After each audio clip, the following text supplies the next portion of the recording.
Mari kita dengarkan tausiah yang akan disampaikan oleh Bapak Yanto SPD.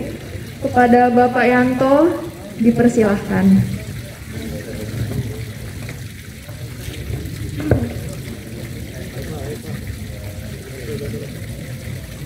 Bismillahirrahmanirrahim. Cek. Berarti sudah sarapan. Bismillahirrahmanirrahim.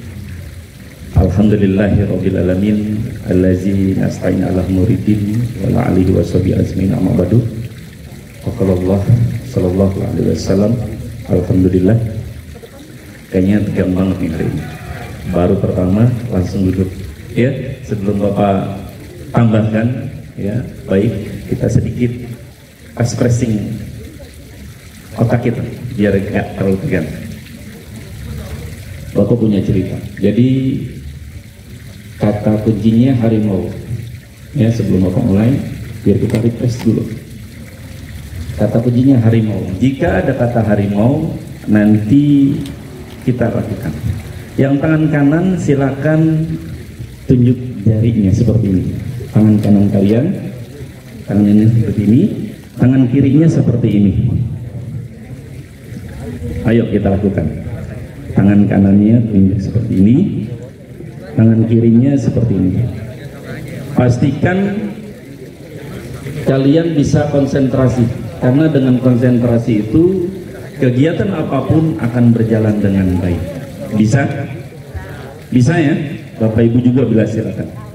Nanti ya, tangan kanannya seperti ini jarinya ada di posisi tangan kiri teman sampingnya, saudara kita sampingnya. Kata kuncinya harimau. Nanti kalau dengar kata harimau, tangkap sekuat-kuatnya jari tangan di sampingnya.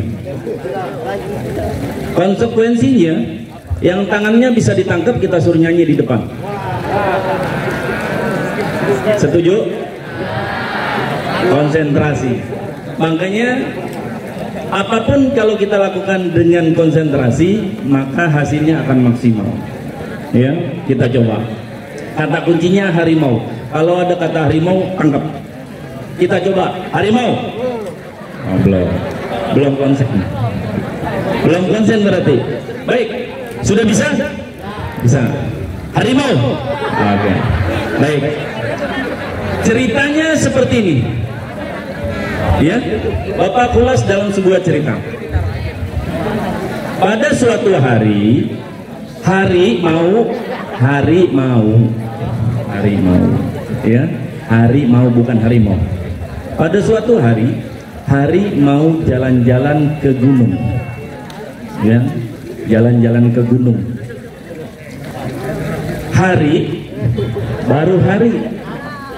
Hari berencana berkemah di suatu pegunungan tertentu. Tiba-tiba di semak-semak hari mau melihat, ya, hari mau melihat bahwa di depannya ada harimau. Ada yang ketangkep. Ada yang ketangkep. Baik. Oke, baik. Alhamdulillah. Berarti sudah hari stres. Nanti lanjut. Bismillahirrahmanirrahim. Assalamualaikum warahmatullahi wabarakatuh. Jumlahnya sekitar berapa ini, Pak? 500 yang menjawab baru 30 orang. Menjawab memberi salam hukumnya sunnah, menjawab salam hukumnya wajib. Ayo, Bapak doakan yang jawab salam Bapak nanti naik kelas semua. Ya, yang nggak jawab Bapak, insya Allah pulang dari sini bawa kue lebaran ke sekolahan. Tidak apa-apa, kita ulang insya Allah menjadi doa. Assalamualaikum warahmatullahi wabarakatuh. Alhamdulillah. Alhamdulillahillazi ja'ala alal mu'minin wa khatama bihi sarasiyamil muhlishin wassalatu wassalamu anbiya'i wal mursalin sayyidina wa maulana Muhammadin wa ala alihi wa sahbihi ajmain amma ba'du. Alhamdulillah, puji syukur kepada Allah Subhanahu wa taala. Ini yang patut pertama kali kita ucapkan, alhamdulillahirabbil alamin. Baik kita ucapkan dengan lisan kita maupun kita lakukan dengan perbuatan. Karena dengan rasa syukur ini sebagai wujud bahwa kita meningkatkan ketakwaan kita kepada Allah Subhanahu wa taala. Caranya bagaimana, Pak? Bebas. Bisa dengan ibadah kita, bisa dengan mendisiplinkan belajar kita. Insya Allah itu menjadi rasa syukur kita kepada Allah Subhanahu wa taala. Salawat serta salam selalu teriring kepada kehariban manusia besar, manusia yang sempurna di mata Allah, Nabi kita Nabi Muhammad sallallahu alaihi wasallam, buat para keluarga, sahabat, dan insya Allah kita yang hadir di sini termasuk umatnya mendapatkan syafaatnya Allah Subhanahu wa taala. Amin ya rabbal alamin. Karena tanpa syafaat itu apapun yang kita lakukan tentunya akan mengurangi makna dari pahala yang kita lakukan ibadahnya. Alhamdulillah, hari ini hari pertama kita bertemu dan bertatap muka lagi. Jika ada pertemuan tentunya ada perpisahan. Kok bisa seperti itu, Pak? Iya. 2 minggu yang lalu kita sudah melaksanakan ibadah puasa kita selama 1 bulan penuh, ya, dimana di bulan itu kita dilatih, digojlok, ya, dibekali. Yang siang hari kita berpuasa, malamnya kita isi dengan tadarus, ya, sholat sunnah tarawih dan lain sebagainya. Janji Allah, barang siapa yang sudah melakukan dan melaksanakan kegiatan ibadah puasa dengan baik, maka Allah akan berikan kesucian seperti bayi yang baru dilahirkan. Betapa bahagianya kita yang sudah usia balik sampai saat ini, apalagi Bapak dan Bapak Ibu guru yang lainnya yang usianya sudah makin tambah. Dan setiap momen bulan puasa itu Allah bukakan pintu rahmat, ya, pintu ampunan. Beruntung kita dengan bulan Ramadan kemarin kita dilatih. Tidak ubahnya pemain bola. Pemain bola, siapa yang terkenal sekarang pemain Indonesia? Farhan, ya, Witan Sulaiman. Fungsinya apa bulan Ramadan?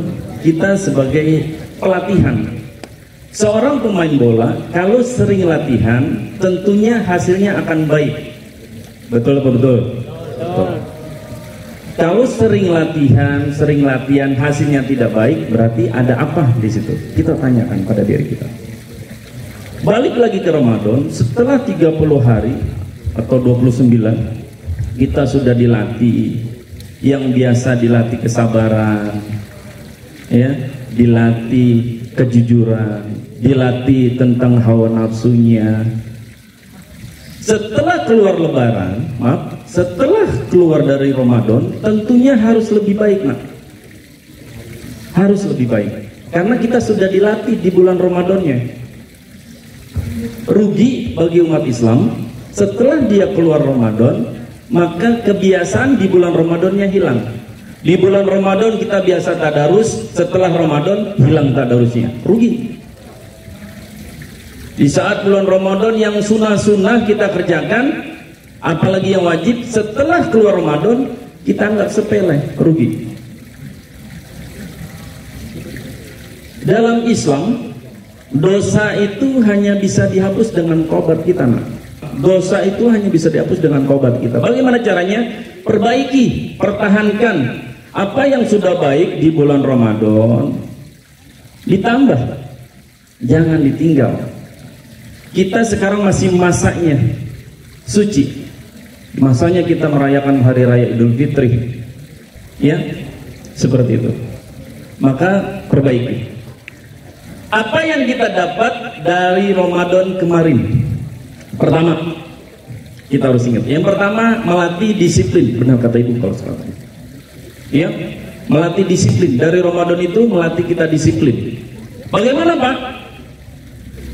Pada saat kita puasa, Makan dan minum kita itu pada siang hari diharamkan oleh Allah Subhanahu wa taala.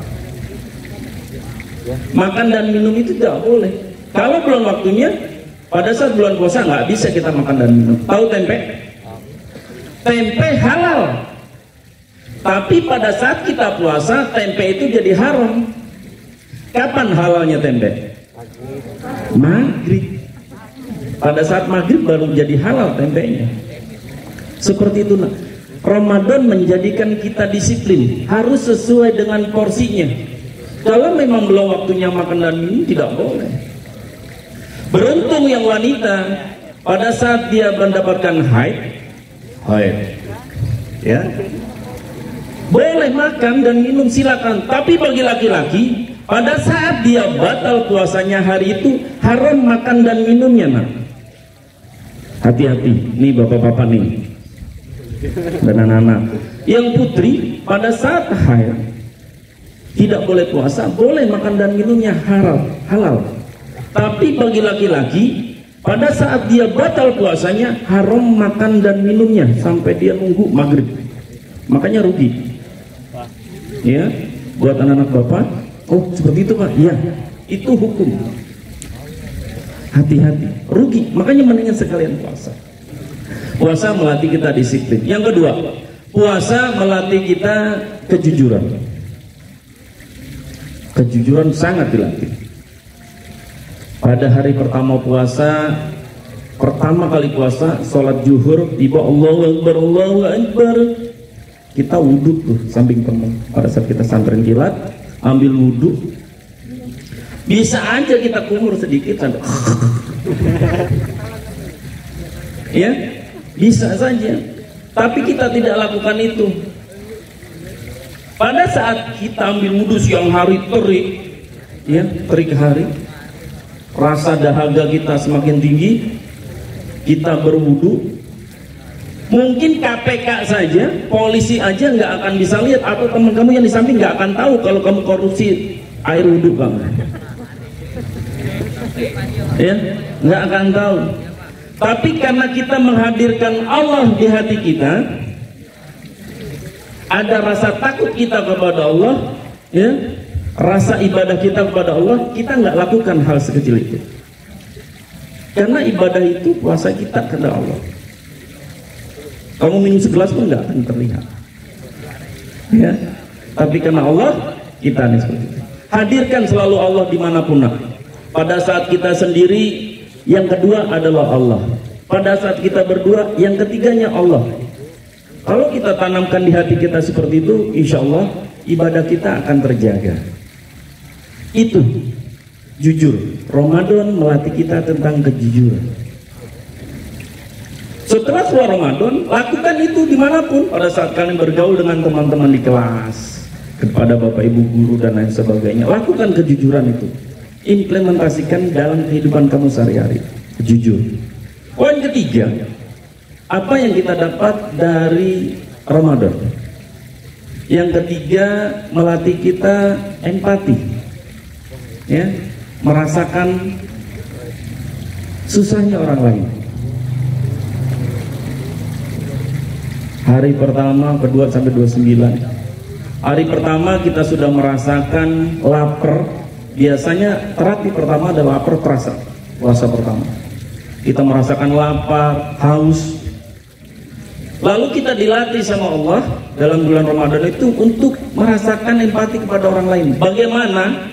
Kita bayangkan teman-teman kita yang di luar, yang adanya di jalanan, tidurnya di jalanan, di kolong jembatan, tanpa makan dan lain sebagainya. Artinya apa? Bahwa Ramadan melatih kita untuk berbagi atau merasakan kesulitan orang lain. Makanya adanya zakat fitrah, berbagi. Nah, ini yang kita dapat dalam momen-momen Ramadan. Keseharian selanjutnya biasakan, ayo kita bisa merasakan kesulitan teman kita. Pada saat kalian belajar ada teman kalian nggak mampu, bantu. Jangan dibiarkan. Seperti itu implementasinya. Zakat membersihkan. Kalau Rasulullah mengatakan zakat dan puasa itu seperti bumi dan langit. Pada saat zakat belum kita serahkan, maka puasa kita masih ngambang, masih mengambang. Tapi setelah zakat kita keluarkan, ibadah puasa kita selama itu akan diterima langsung pada Allah Subhanahu wa Ta'ala. Dengan kegiatan, boleh silakan. Zakat yang wajib masuknya adalah pada saat matahari terbenam, puasa terakhir kita sampai sebelum subuh. Itu wajib. Waktu yang wajib zakat kita. Waktu wajib. Ada waktu yang makruh. Zakat adalah pada saat subuh, menjelang subuh sampai terlaksananya sholat id. Itu makruh hukumnya. Makruh zakat. Ada yang menjadi haram hukum zakat adalah pada saat kita menyerahkan zakatnya setelah terbenamnya satu Syawal, sore hari sampai keluarnya masuk hari kedua. Itu haram hukumnya. Pak, saya bayar zakatnya pas pertengahan, enggak apa-apa, boleh silakan. Ada yang menyerahkan pada saat memang waktunya yang utama, pada saat takbir, malam takbiran satu Syawal. Tapi kasihan panitianya, nak. Kita pun harus berpikir bagaimana panitianya. Kasihan. Kalau kita memang menyerahkan langsung boleh. Kalau kita serahkan ke panitia, kasihan. Seperti itu. Itu waktu yang terbaik. Dari puasa kita dilatih kebersamaan, ya, dilatih untuk saling kerjasama. Kenapa diadakan halal bihalal? Seperti tangan ingin berjabat tangan, ya. Mudah-mudahan dengan nanti kita berjabat tangan, hilang dan luntur kesalahan-kesalahan yang pernah kita buat. Mungkin bibir kita tidak berucap, tapi insya Allah hati kita ikut bersalaman. Kuncinya di hati kita. Walaupun mungkin tangan tidak bisa berjabat, tapi hati kita saling bersalaman. Itulah indahnya Idul Fitri, di mana kita diberikan kesucian seperti bayi baru lahir. Mudah-mudahan kesucian ini kita bisa jaga, nak. Karena pelatihannya 1 bulan. 11 bulannya ini prakteknya. 11 bulan ke depan ini menjadi praktek kita, amaliyah kita, gimana hasil dari Ramadan kemarin. Bisa lebih baikkah atau turun? Nah, seperti itu. Ya, ayo. Kita ini seperti sebuah jari, ya, seperti sebuah jari. Kalau tidak ada persatuan, tentunya akan pecah. Saya ingat pesannya Pak Nadim. Kata Pak Nadim, tidak ada kemenangan tanpa kekuatan, dan tidak akan ada kekuatan tanpa adanya persatuan. Tidak akan adanya persatuan tanpa adanya silaturahmi, kata Pak Nadim. Intinya apa? Dengan kita silaturahmi, kita saling berjabat tangan ataupun dengan hati kita, insya Allah nanti dengan itu akan terbentuk persatuan kita, terutama di sekolah. Kita sering ganyang, sering keluarkan kata-kata, yuk kita kerjasama. Tapi jarang kita lakukan sama-sama bekerja. Benar apa benar? Kita kepingin kerjasama setiap hari, setiap kegiatan, tapi jarang kita lakukan sama-sama bekerja. Ini poinnya. Maka dengan silaturahmi, ayo kita perkuat persatuan dan kesatuan kita. Kita bina pembelajaran kita, tambah. Apalagi kalian ini generasi-generasi penerus, ya, harus lebih mendunia. Sekarang zamannya medsos, zamannya teknologi, jadi kalian jangan sampai keterlambatan. Bapak rasa tidak panjang karena cuaca alhamdulillah Allah kasih cerah. Karena Bapak bukan ahlinya, ini dapat tugas dari 7 bulan yang lalu. Bapak tidak berpanjang kalam, ya. Hikmahnya adalah 1, ayo disiplin. 2, jujur. 3, empati. Dari Bapak cukup sekian. Kurang lebihnya mohon maaf. Yang baik datangnya dari Allah, yang kurang baik dari Bapak pribadi. Al-Fakir, jika ada sumur di ladang boleh kita menumpang mandi. Kalau kita ketemu Bapak numpang mandi lagi. Kalau ada jarum yang patah, Boleh kita? Baik, terima kasih. Wassalamualaikum warahmatullahi wabarakatuh.